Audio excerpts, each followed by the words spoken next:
So leasing farmland for us just fit our situation at the time. You know, we started with the farming. We couldn't afford to buy our own land, and the land we have access to is an hour away. So when we first started farming, we were trying to make it work and trying to manage animals, you know, an hour down the road is tough. It makes it very tough. And leasing just made sense because we weren't going to be, you know, it was a year-to-year thing. So if something happened, we had to get rid of the animals for some reason, we could just say, hey, we're not doing it anymore, and not have the responsibility of having that land as well and having to find something for it ourselves. So leasing just made sense for us. So finding Dana, we live just a few minutes down the road from here, and we pass this farm quite frequently. And I know he got to the point that he was just, every time we went by, looking to see if there were any animals, and kept realizing there's not any animals over there. And I really like the way that farm's set up. I love the fencing. It's got the barn.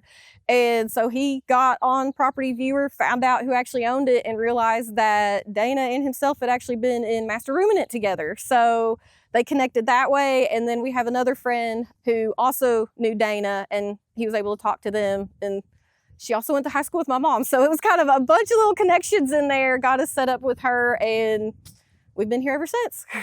In considering a lease and places that we were looking at, you know, things that we were looking for is what kind of shape is the pasture in? You know, is it going to have the space we need? Is it going to have the grasses we need? What's the fencing look like? That was huge for him, is what shape is the fencing in? Is that something that we're going to have to work with the landowner on getting fixed, or is it already set up? Does it have facilities, you know, places where we could corral animals in if we needed to be able to work with them, or if it had corrals set up outside, even in the pasture as well. Other things that we looked for was water access. Is there, you know, a creek that runs through that was going to give them water? Did it already have the water troughs in place, or was that something we were going to have to provide? Little things like that, they add up, and that was something that was very important to us when looking for things. Also for us, because we didn't own any equipment at the time, was would we have access to equipment? Did they have, you know, tractors or skid steers, things like that that we might need, that they would allow us to use? And every situation is different. You know, some people have the equipment, so they just need the pasture land. Others are like us, and you're starting from scratch, and finding a place that can incorporate all of that worked really well for us. So my husband and I were blessed in the fact that we both grew up in agriculture. He grew up with beef cattle. I grew up on my grandfather's dairy farm. So we had been around agriculture. We knew about leases. We had a baseline of what to look for, a baseline of, you know, what to negotiate price-wise, what you're kind of looking for. So we really didn't need to seek outside advice, but somebody starting out, that might not be a bad idea. You know, reach out to an extension agent, reach out to NRCS, USDA, places like that. Get some information about people who they might know people who are looking for leasees, or know something that you might want to little things to look for when you're looking to lease land. So we have been leasing with Dana for about 4 years now. We started in 2021, and I think it's been beneficial to everybody. This was the perfect setup for us in getting started. They had the facilities we needed. They had the equipment we needed. And, you know, we're actually helping her out as well, because our animals are able to get in here. She's not having to bush hog anymore because they're taking care of the grass for her and putting nutrients back into the soil. And she also has some young people to come help in doing farm chores and work around. If they need help with building fence, if it does need to get bush hogged, or we'll plant seed out as well to help replenish the ground, replenish the grasses that are out here. Anything else that she needs that, you know, that she could use help with that she might not have been able to do herself. So it has been very beneficial for both of us, I'd say. And we've really, really enjoyed it, and plan on continuing for the future at the moment. So getting started, you know, my husband did handle a lot of it, but first and foremost, he was able to get in touch with her and just kind of let her know that we were interested in seeing if she was interested in having anybody lease. And from there, it progressed into what parts we would be allowed access to, what we would have available to us here, what the pricing would look like, if there was any anything extra we'd be paying for, such as water or electricity, things like that. And they progressed over, I think, just a few days of back and forth, meeting her in person, walking the grounds, making, see what was here, and we just kind of worked it out from there. And yeah, so having Dana as a landlord has been super beneficial. She has the background of working with NRCS and in the agriculture industry, and having that along with our knowledge working together, I feel like we've been able to improve the land. I feel like we've been able to learn as well as we go along, learn ways to kind of do things differently next time, or ways to help improve how the farms run. If we ever need anything, she's just a text or a phone call away, which has been super, super helpful. If we ever had any questions, if there was ever any issues, she's always real quick to get back to us to get things fixed. I have run into a few times where I have been stuck out here by myself trying to take care of animals, and they've been able to come and help as well, which has been huge. So having that communication, having that availability there is a huge advantage if you're able to find something like that in a lease. So if somebody's looking to just get started, like I said, I would recommend reaching out to the extension office, USDA, NRCS, seeing if there are people that they know that are currently looking for leases.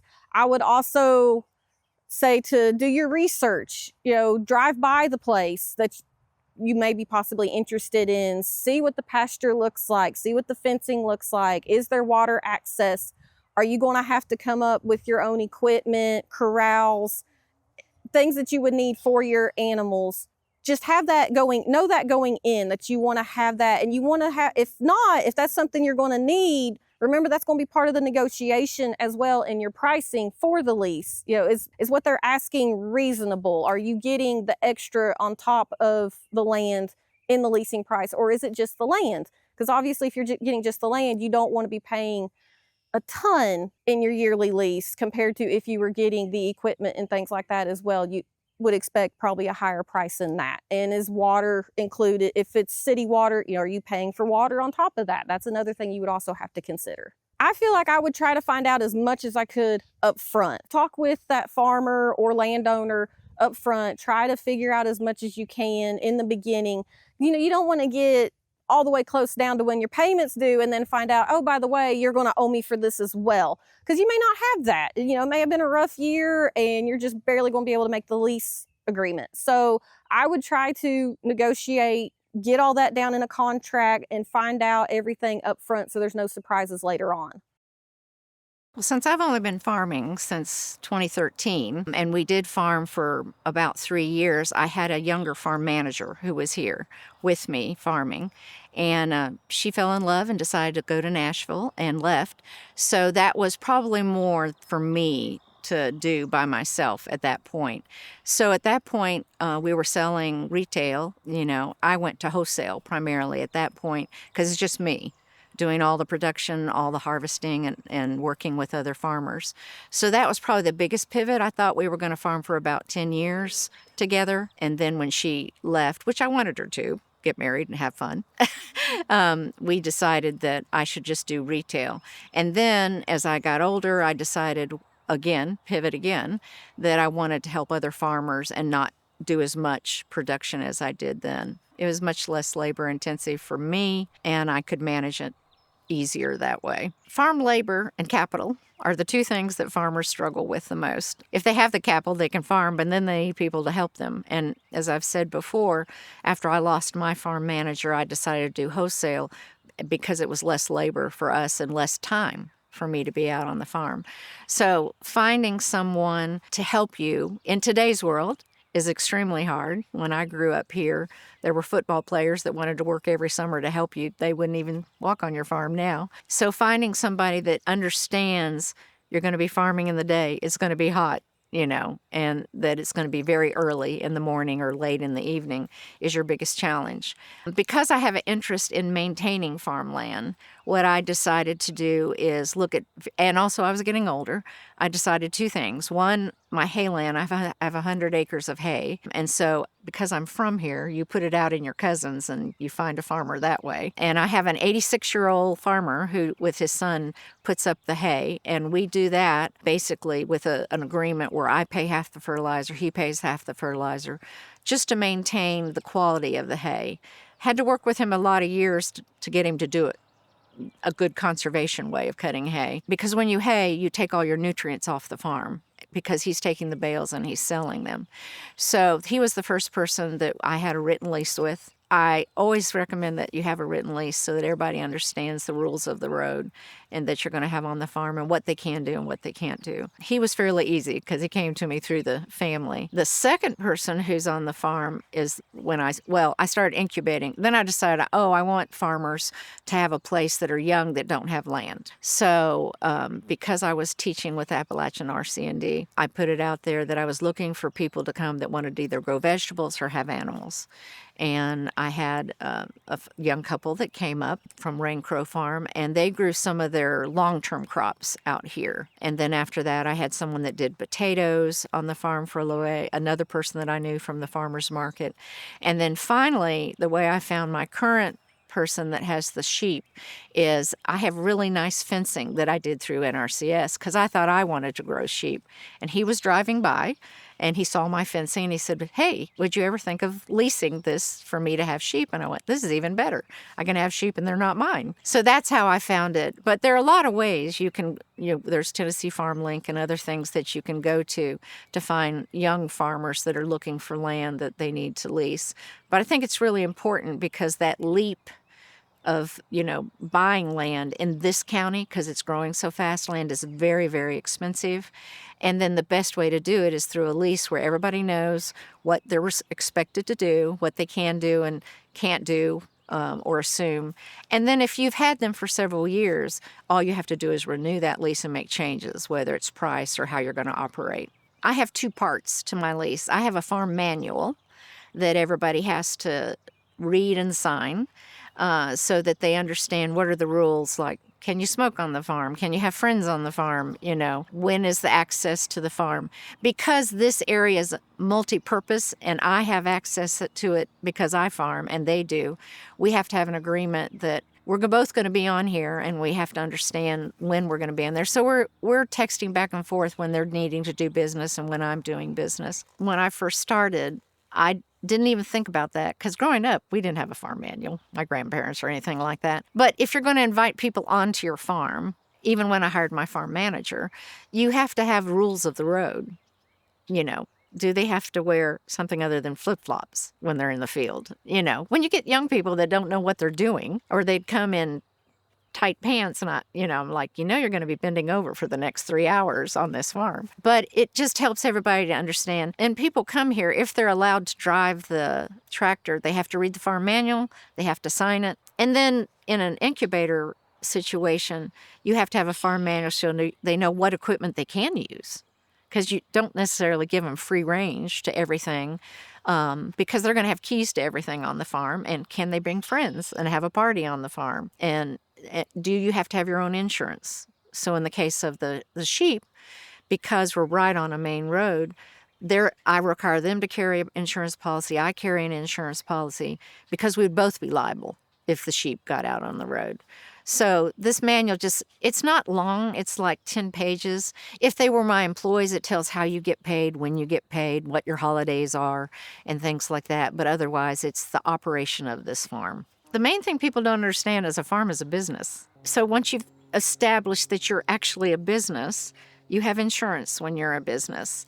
What if somebody gets hurt on your farm? I use the Farm Bureau because they are very knowledgeable on what are the types of insurance you need. What do you do if somebody got hurt? Then there's production issues that if they got hurt and were bleeding, what do you have to do if crops are contaminated? All these kinds of things that you need to understand, that anybody that had a business, that if you walked into it and you fell, what would you do? The manuals that I create are mainly for operation of the farm so they understand how I like things to be done. Like, I don't leave the manure spreader out in the rain. It goes in the barn because it's an old manure spreader, a old wooden one. And so you have to have those kind of rules of how to operate the farm. And then we each have to be in communication of what's your long-term plans, whether we put it in writing in an annual lease. Like this year, oh, I'm going to do this. Like Caleb had sheep for the last 4 years, but then he said, maybe I'd like to have a few cows. Is that okay? And I said, well, it depends what color they are. No, I didn't say that. But he did bring back Herefords, which I was so excited because that's what I grew when we were kids here. So the ability to have this as a business, make decisions like a business, whether it's the insurance or the long-term plans or the leasing, helps you be protected, helps the people you work with be protected. You're going to go out and sell food to people. You want to make sure it's safe, so there's all these food safety issues that you need to take into place. I do flowers, and I work with florists on those kind of things or individuals. So you have to be aware of what the price is currently, what you can actually sell something. And people don't realize farmers get a very tiny piece of the dollar. If you go to a regular grocery store, they're getting such a small part of what actually it costs because the middlemen that do the advertising do that. So it is a business. So you need to run it like one and have all of the tools that a business would have. Then the written lease, what you need to do basically is say, have a picture. This is where you have to farm. And then what is the times that you can farm, if it's 24 hours or if there are certain times you don't want them there. What's the price? When are they going to pay it? How are they going to pay it? Is it allowable to be in cash or by check? And then when do you renegotiate? What time of year do you renegotiate? What's going to happen on the farm next year? And then basically, how long does the lease last? Is it one that's renewable? When is it? How long is it for?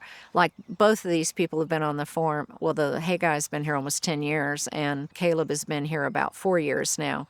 So we know each other pretty well. One of the things I did in my lease is allow him to do labor instead of paying me money. And he pays me by the acre for the farm, as does the other one. But he can take up to $100 off of his lease if he works 10 hours or something like that with something I help, because there are some things we can't do.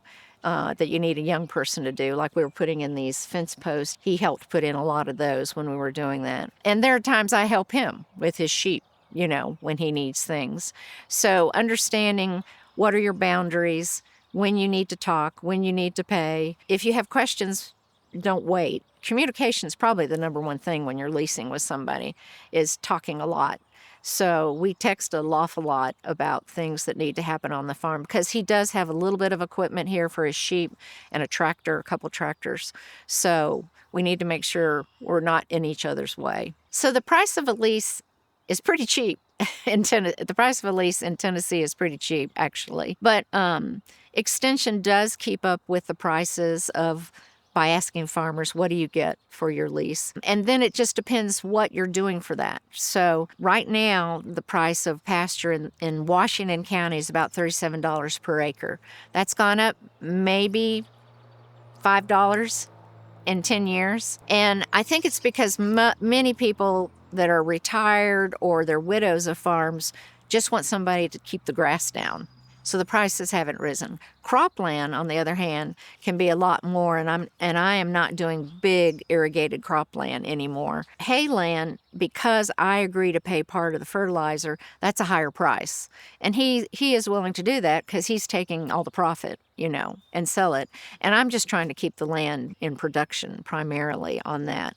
So the prices are whatever you negotiate. And if you have somebody that really wants to pay you a lot, then you should ask it. But other than that, it's going to be cheaper than you think on most farms to lease farmland. Because again, if they're coming with no money, sometimes the young farmers especially, you just want to cover your cost, your insurance, part of your taxes when you're doing that. Well, because I'm older, that became the next step of me not actually making money to go out and sell the products that I grow, but to keep it in production. And so leasing is a good way to do that, as I have said, because you want to make sure everybody knows what they're doing. So it keeps the farm from going into disrepair.